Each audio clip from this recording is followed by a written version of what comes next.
Welcome to the Deep Dive. Today we're plunging into a story that, well, it's shaped our nightmares and pop culture for over a century. Bram Stoker's Dracula. Most of us know the fanged count, right?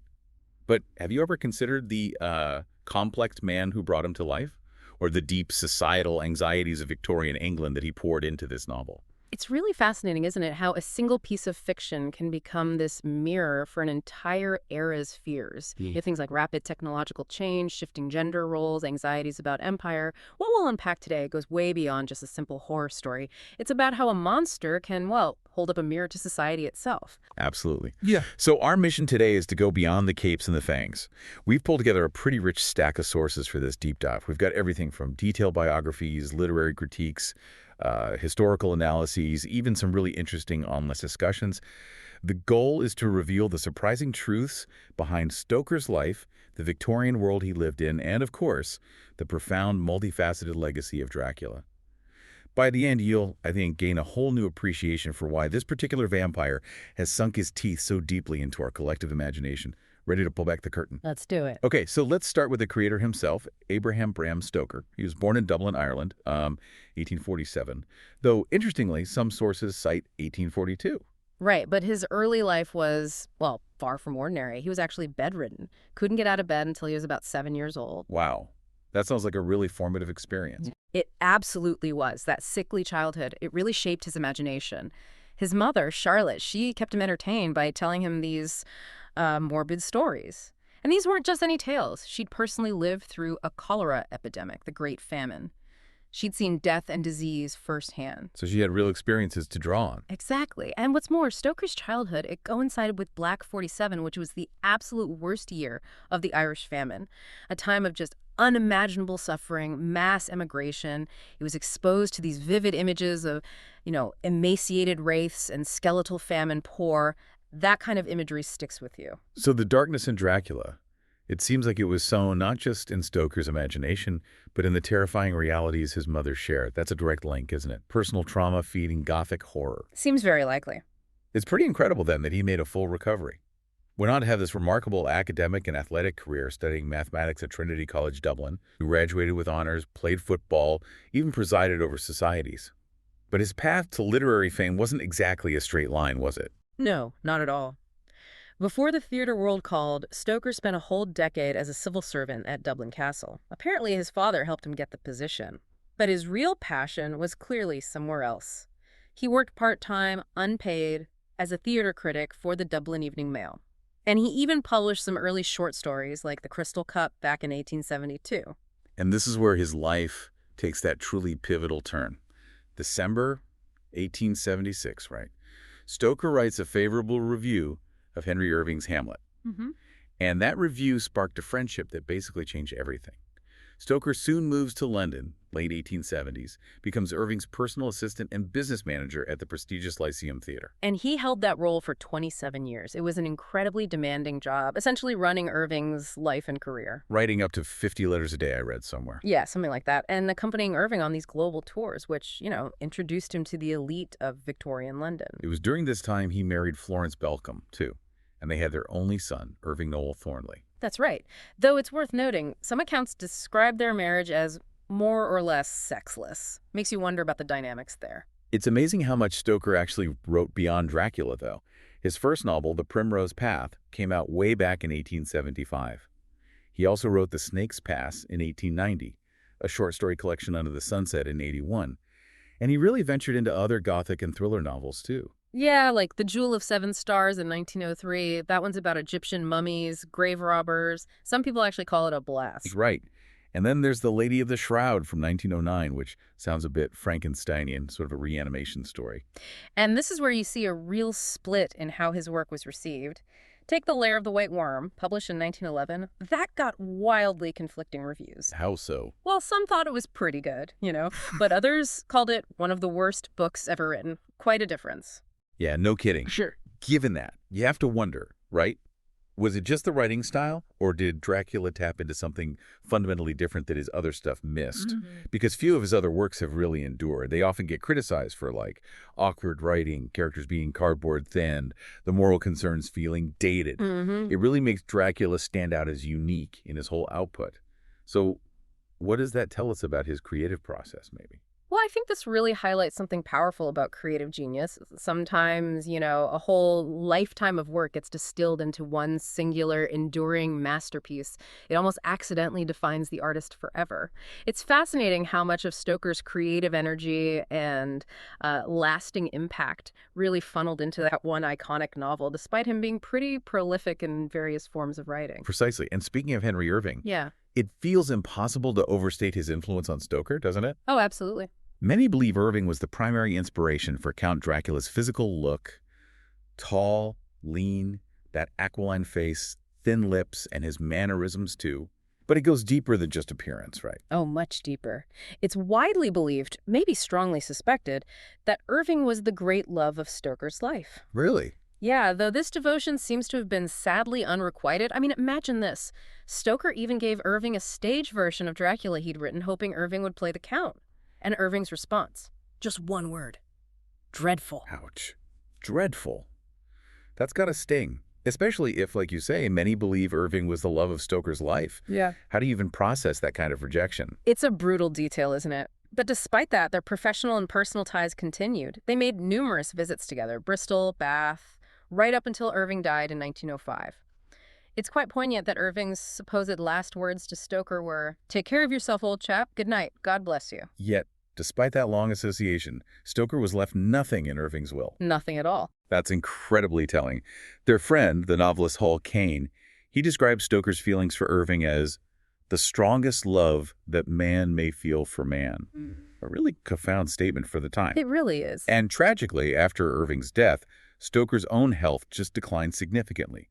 He suffered a stroke, faced poor health, financial problems, before his own death on April 20th, 1912. It really sounds like Irving's passing just broke something inside him. It certainly seems that way, a profound impact. So, okay, we've understood this complex man shaped by illness, by this intense, possibly unrequited devotion. How did his personal experiences and the broader societal anxieties manifest in the masterpiece itself, in Dracula? The novel came out in 1897. Britain's at the height of its imperial and industrial power. Yet paradoxically, it was also this period of huge social and cultural anxiety. What was really going on in Victorian society then? It was very much a transitional period. You had these old doctrines, old ways of thinking, clashing head-on with rapid technological advancement, steam trains, telegraphs, industry booming. And this clash led to these widespread feelings of kind of isolation and alienation, people questioning human identity itself. And Gothic literature was the perfect vehicle for this. Exactly. It's a genre known for its dark themes, often supernatural, decaying settings, intense psychological exploration. It perfectly captured these shifts. Gothic lit pushed cultural boundaries, explored themes of excess and exaggeration. You see it in other contemporary works, too, like Oscar Wilde's picture of Dorian Gray or Charlotte Perkins Gilman's The Yellow Wallpaper. Dracula really vividly portrays that tension, doesn't it, between modern British industrialization and, say, Eastern European folklore and superstition. You see it right there in the characters. Absolutely. Look at Dr. John Seward. He represents objective modern science, right? He's recording observations on phonographs. He's devoted to understanding the brain. Very modern. And then you have Dr. Abraham Van Helsing. Right.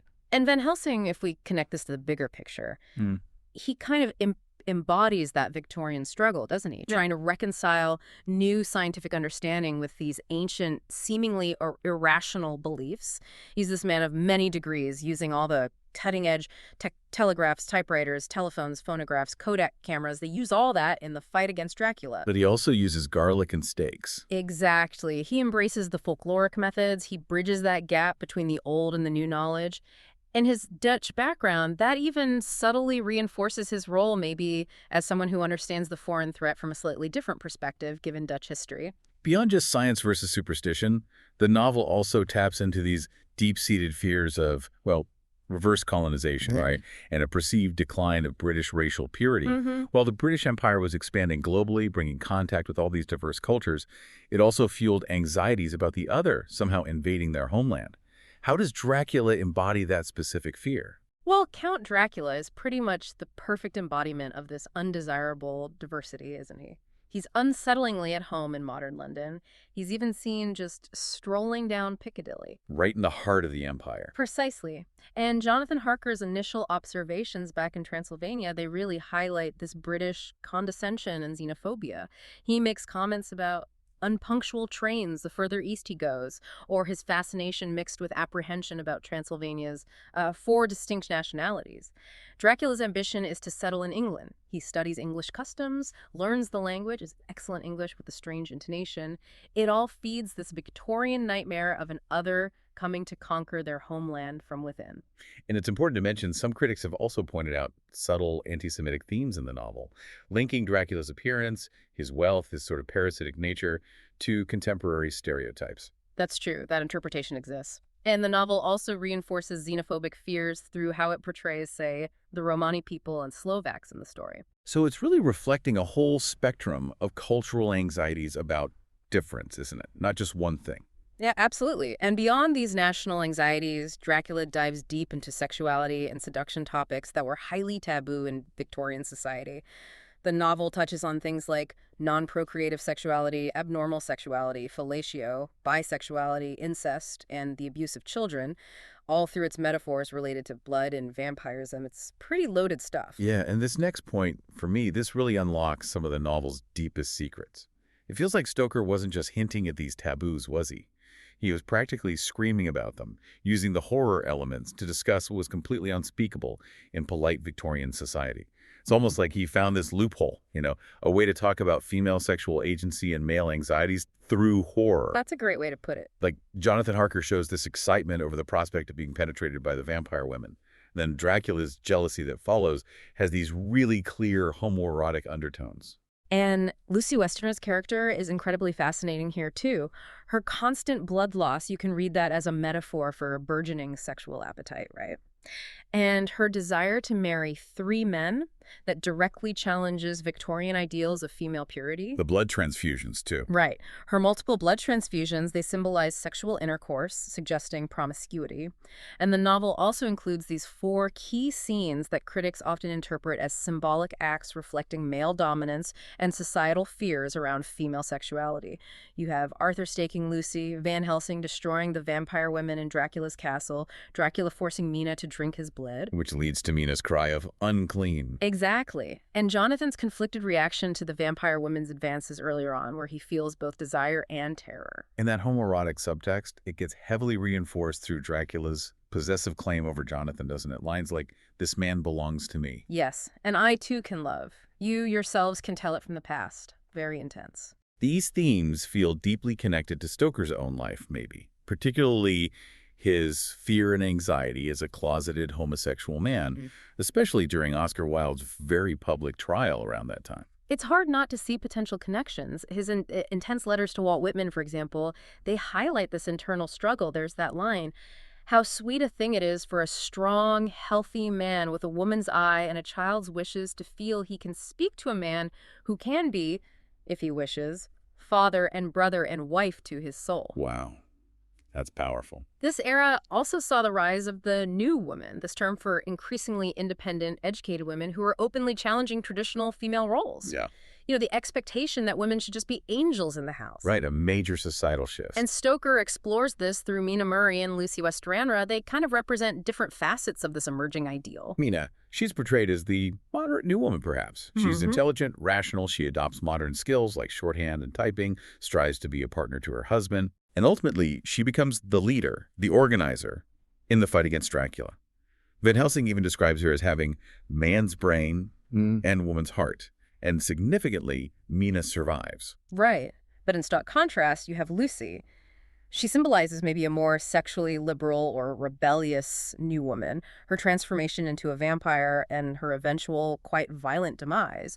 It's often interpreted as society's punishment for her perceived promiscuous behavior, a way of reestablishing male supremacy. It's almost like a cautionary tale within the main story. Stray too far, and this is what happens. Exactly. A warning. That's a powerful lens to view those characters through. Okay, so moving beyond its immediate context, Dracula's enduring legacy is just monumental, isn't it? It's truly a foundational work. For modern horror, definitely, but specifically for the vampire genre. Absolutely. I mean, yes, there was earlier vampire literature, Carmilla the Vampire, people know those. But Stoker, he uniquely synthesized all this folklore, legend, Gothic conventions. He created the definitive modern vampire. And its lasting influence on pop culture is just undeniable. Think about it. Count Dracula is literally the most portrayed literary character in history. Is that right? More than Sherlock Holmes? Apparently so. Over 700 adaptations, thousands of other appearances in media. It's staggering. Wow. And even contemporary vampire tropes, like, say, Twilight sparkling vampires, they still owe their lineage back to Stoker's original creation in a way. The adaptation started almost immediately, didn't they? Including Stoker's own stage version. Right. And then, significantly, that unauthorized silent film, Nosferatu, in 1922, which Stoker's widow, Florence, actually successfully sued to have copies destroyed because it was plagiarism. But the story itself just couldn't be contained, could it? The first authorized talkie was Bela Lugosi's Dracula in 1931. That really cemented the visual image for decades. It did. And, this raises an important question. How did Dracula become so incredibly pervasive? Part of the answer, perhaps surprisingly, lies in a small detail. Stoker apparently failed to properly secure the U.S. copyright. Yeah. Which inadvertently made the character public domain in the States pretty early on. That allowed countless creators to adapt him without any legal barriers. So that free reign allowed the visual representation to just evolve dramatically over time. Yeah. From Lugosi's slicked back hair To Christopher Lee's more sexualized portrayal in the Hammer film. to Gary Oldman's Romanian accent and long hair in Coppola's 1992 film. So even things like Twilight sparkling vampires, they still owe their lineage back to Stoker's creation. It's fascinating how those modern interpretations take the core idea and just morph it. What do you think that evolution says about our changing fears, or maybe our desires? That's a great question. Stoker's vampire was genuinely monstrous, right? Yeah, Embodying Victorian fears of disease, foreign invasion, degeneration. definitely. Modern vampires, though, they're often romanticized, sometimes even sympathetic. Maybe that reflects our own complex relationship with power, immortality. Perhaps even our fascination with the other being not just terrifying, but potentially alluring. It really is a mirror to the times, isn't it? And there are so many other interesting works inspired by or adapting Dracula, even today. You've got things like Kim Newman's Anno Dracula series, that's an alternate history where Van Helsing actually failed, or Dracula Unredacted, which is presented like an MI6 after-action report of the novel's events. Ah, that sounds fun. Yeah. And then there's nonfiction analysis, too. Elizabeth Miller's Dracula. Sense and Nonsense is great for debunking popular myths, like the whole Vlad the Impaler connection, which is often overstated. Right, the historical connection isn't as direct as people think. Often not, no. And academically, while Dracula might have been initially dismissed by some as just a slightly cheesy thriller, it gained significant academic interest from the 1970s onwards. Its enduring complexity just allows for so many diverse scholarly interpretations. Absolutely. Across psychoanalysis, looking at the unconscious desires and fears in the text post-colonialism, examining themes of empire and otherness, social class, the depiction of disease. That idea of vampirism as infection, linked to syphilis fears or degeneration theory. Exactly. That whole now discredited idea that certain traits could cause this physical and moral decline, it was a big fear back then. So ultimately, Dracula serves not just as this exciting supernatural tale, but also as a kind of document about certain parts of Victorian culture, doesn't it? Offering this valuable glimpse into the minds of its men and women. Perfectly put. It's a cultural time capsule in many ways. So, we've journeyed through the complex life of Bram Stoker.